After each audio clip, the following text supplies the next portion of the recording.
Hello everyone, मेरा नाम है ईशान श्रीवास्तव और मैं आप सबका वेलकम करता हूं अपने यूट्यूब चैनल सृजन द सिविल फोरम में। ये एक बिल्कुल न्यू सीरीज लेके मैं आपके सामने आ रहा हूं जिसमें हम लोग 1-2 मिनट की छोटी-छोटी वीडियोस के थ्रू आपको इंपॉर्टेंट कॉन्सेप्ट समझाएंगे जो कि आपके एग्जाम्स के लिए, चाहे वो कॉम्पिटिटिव हो या फिर आपके एकेडमिक्स या इंटरव्यू रिलेटेड कोई भी एग्जाम हो, उसमें बहुत ही ज़्यादा हेल्प करेगा। ठीक है, तो आज के लेक्चर में हम लोग बात करने वाले हैं what is hydration of cement. ठीक है, अब सीमेंट के बारे में आप सबको पता है कि ये बहुत ही इंपॉर्टेंट बिल्डिंग मटेरियल होता है और सीमेंट को जो भी उसकी बाइंडिंग प्रॉपर्टी मिलती है वो हाइड्रेशन रिएक्शन की वजह से मिलती है।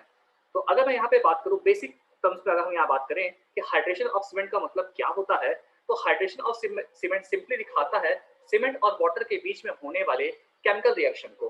ठीक है, जब सीमेंट में हम लोग वाटर को ऐड करते हैं तो एक एक्सोथर्मिक रिएक्शन होती है और इस एक्सोथर्मिक रिएक्शन की वजह से हमारी कुछ केमिकल कंपाउंड्स बनते हैं और ये केमिकल कंपाउंड्स सीमेंट को उसकी बाइंडिंग प्रॉपर्टी देते हैं और एक स्ट्रेंथ मटेरियल प्रोवाइड करते हैं जिससे कि हम अपने बिल्डिंग्स का फॉर्मेशन कर सकते हैं।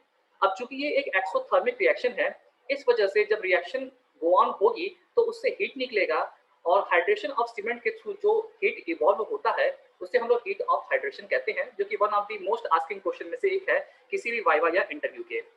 अब यहाँ पे हमें पता है कि 4 तरह के बोक्स कंपाउंड होते हैं जिसमें से C3S और C2S सबसे ज्यादा इंपॉर्टेंट वो कंपाउंड कहे जाते हैं। जब इनका वाटर के साथ रिएक्शन होता है तो एक जेल टाइप मटेरियल बनता है जिसको हम लोग CSH कहते हैं और साथ ही साथ में एक बाइंडिंग मटेरियल के तौर सॉरी एक बाई प्रोडक्ट के तौर पे कैल्शियम हाइड्रोक्साइड का फॉर्मेशन होता है और हीट इवॉल्व हो जाती है। अब यहाँ पे हम लोग का फोकस होना चाहिए CSH के ऊपर। ये CSH क्या है? CSH का पूरा नाम है कैल्शियम सिलिकेट हाइड्रेट, जो कि एक जेल टाइप मटेरियल होता है और ये पार्टिकल्स को आपस में बांधे रखने में हेल्प करता है। इन शॉर्ट हम कह सकते हैं कि सीमेंट को जो उसकी मेन बाइंडिंग प्रॉपर्टी मिलती है वो इसी CSH की वजह से होती है। अब मुद्दा यहाँ पे ये आता है कि हमने C3S और C2S के बारे में तो बात कर लिया, लेकिन हमने अदर 2 बोक्स कंपाउंड के बारे में बात नहीं किया जो कि C3A और C4AF है।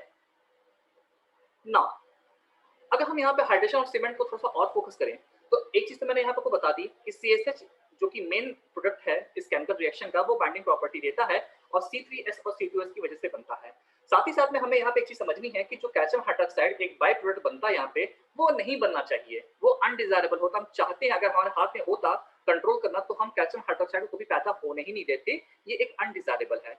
क्यों अनडिजायरेबल है? ये अनडिजायरेबल इसलिए है क्योंकि कैल्शियम हाइड्रोक्साइड की वजह से आपका जो स्ट्रक्चर होता है वो पोरस बन जाता है, एक तरह से लीचिंग एक्शन देखने को मिलता है।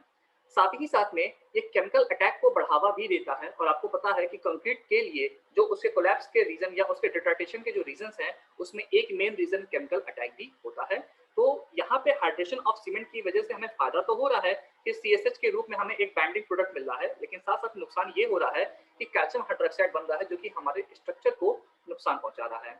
अब C3S और C2S का अगर कंपेरिजन करें तो C3S ज्यादा कैल्शियम हाइड्रोक्साइड बनाता है और C2S कम हाइड्रोक्साइड बनाता है और इसी वजह से अगर हम अपने स्ट्रक्चर को, अपने कंक्रीट को केमिकली स्ट्रॉन्ग बनाना चाहते हैं, हम चाहते हैं कि इसका केमिकल रेजिस्टेंस अच्छा रहे, तो हम जितना अमाउंट ऑफ C3S यूज करते हैं ऑलमोस्ट उतना ही अमाउंट ऑफ C2S भी यूज करते हैं, थोड़ा बहुत अंतर रहता है। ठीक है, ताकि अगर हम C3S से अधिक स्ट्रेंथ गेन कर सके, फास्टर हार्डनिंग प्राप्त कर सके, तो साथ ही साथ में हम C2S की वजह से अल्टीमेट स्ट्रेंथ और केमिकल रेजिस्टेंस भी ऑब्टेन कर सकें। अब बचे हुए साइड हीरोज की बात कर लेते हैं जो कि है C3A और C4AF। C3A और C4AF की अगर हम बात करेंगे तो इसका फुल नेम होता है ट्राई कैल्शियम एल्यूमिनेट और टेट्रा कैल्शियम एल्यूमिनोफेराइड। ठीक है, जिसमें C3A वाटर के साथ रिएक्ट करने वाला सबसे पहला बोक कंपाउंड होता है और ये इनिशियल सेटिंग में आपकी हेल्प करता है। C4A की कुछ खास इंपॉर्टेंस नहीं है, ये आपका लो सीमेंटिंग वैल्यू के लिए जाना जाता है। जब इन दोनों का वाटर के साथ रिएक्शन होता है तो इट्रिंगाइट बनता है।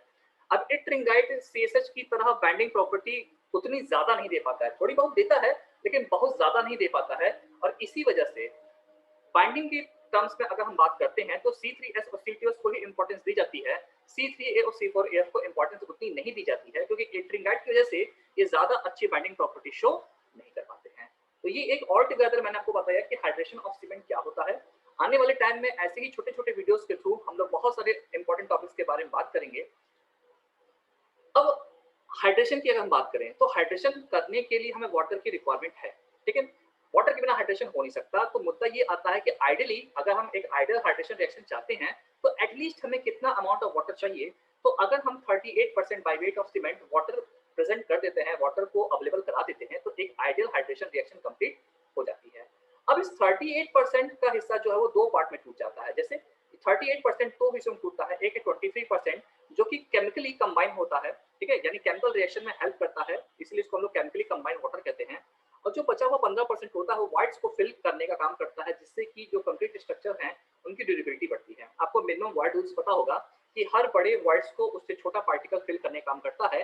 और आपको ये पता है कि चूंकि वाटर एक लिक्विड होता है तो हर तरह के पोर्स को ये फिल करने में सफल है, हो सकता है, ठीक है। अब ये एबल है कि हर तरह के ये पोर्स को फिल कर सकता है, और इसीलिए इसको हम जेल वाटर कहते हैं, जो कि छोटे-छोटे वाइड्स को फिल करने का काम करता है। सीमेंट्स या फाइन एडिड्स के बीच के जो वाइड्स होते हैं, उनको फिल करने का ये काम करता है। तो इस तरह से जो 38% ऑफ वाटर होता है, ये दो हिस्सों में टूट करके केमिकल रिएक्शन और वाइड्स को फिल करने का काम करता है। इट मीन्स स्ट्रेंथ और ड्यूरेबिलिटी दोनों एस्पेक्ट को ये कवर करता है, और इस तरह से पूरे हाइड्रेशन ऑफ सीमेंट कंप्लीट होता है। मैं यहाँ पे बोलने की स्पीड थोड़ी फास्ट इसलिए रखा हुआ हूँ ताकि जो लेंथ ऑफ वीडियो है वो कम हो जाए और इस सीरीज को बनाने का जो मकसद है वो पूरा हो। बाकी हम लोगों ने कुछ ऑनलाइन कोर्सेज लॉन्च किए हैं जिसकी डिटेल्स आपके सामने हैं, और इससे रिलेटेड मैंने एक वीडियो बनाया हुआ है जिसका लिंक आपको डिस्क्रिप्शन में मिल जाएगा। बाकी अगर ये वीडियो आपको पसंद आई है इसको लाइक करिएगा, वीडियो को शेयर करिएगा, चैनल पर नए हैं तो सब्सक्राइब जरूर करिएगा। आने वाले टाइम में आपको बहुत इंटरेस्टिंग कंटेंट इस रिलेटेड मिलने वाले हैं।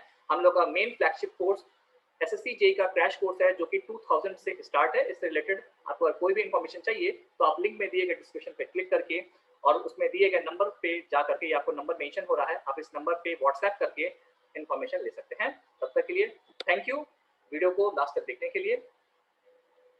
Stay safe.